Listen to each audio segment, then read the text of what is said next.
ಅಲ್ಲ ಸರ್, ಈಗ ಅಲ್ಲಿ ಕಾಂಗ್ರೆಸ್ ಕಾರ್ಯಕರ್ತನ ಅಂದ್ರೆ ತೀರ್ಕೊಂಡಿರೋದ್ರಿಂದ ಈ ಘಟನೆಗೆ ಕಾರಣರಾದವರು ಗಂಗಾವತಿ ಶಾಸಕರು ಅವ್ರ ಮೇಲೆ ಎಷ್ಟಿ ದೌರ್ಜನ್ಯ ಕೇಸ್ ಹಾಕ್ಬೇಕು, ಆಮೇಲೆ ಅವ್ರನ್ನ ಅರೆಸ್ಟ್ ಮಾಡ್ಬೇಕಂತೇಳಿ ಆಗ್ರಹ ಮಾಡಿದ್ದಾರೆ. ಏನಂತಾರೆ ಇದಕ್ಕೆ?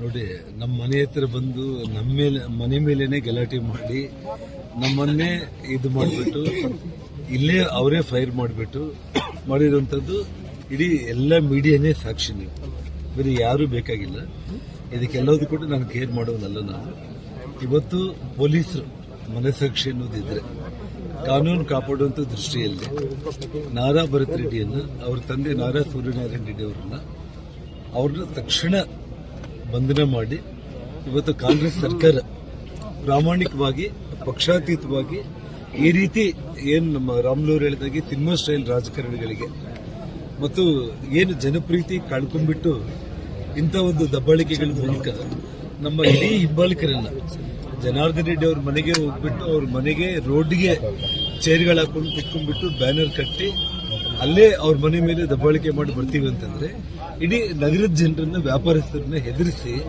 ಅವ್ರ ಕಪಿಮುಷ್ಟಿಯಲ್ಲಿ ಇಟ್ಕೊಂಡ್ಬಿಟ್ಟು ದೌರ್ಜನ್ಯದಿಂದ, ದಬ್ಬಾಳಿಕೆಯಿಂದ ಒಂದು ಆಸ್ತಿಗಳು ಮಾಡ್ಕೋಬೇಕು, ಸಂಪಾದನೆ ಮಾಡ್ಕೋಬೇಕು ಮತ್ತು ರಾಜಕೀಯ ಕೊನೆಗಾಳ್ತಾ ಇದ್ದೀವಿ, ಜನರು ಪ್ರೀತಿ ಕಳ್ಕೊಳ್ತಾ ಇದೀವಿ ಅನ್ನುವಂಥ ಭಯದ ವಾತಾವರಣದಲ್ಲಿ ಆ ಕ್ರಿಮಿನಲ್ಸ್ ಮಾಡಿರುವಂತ ಕೆಲಸಕ್ಕೆ ಆ ತಂದೆ ಮಗನ ಇಬ್ಬರನ್ನ ತಕ್ಷಣ ಅರೆಸ್ಟ್ ಮಾಡ್ತಾರೆ.